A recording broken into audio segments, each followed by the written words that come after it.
Remove 2 levers at each end from the bottom part of the OP.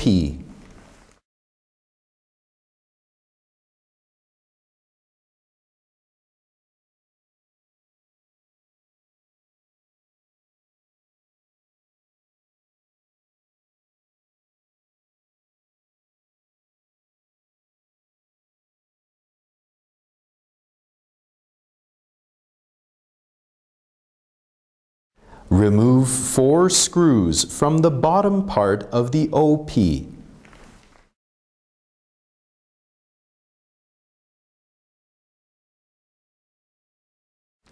Slightly lift up the OP to remove.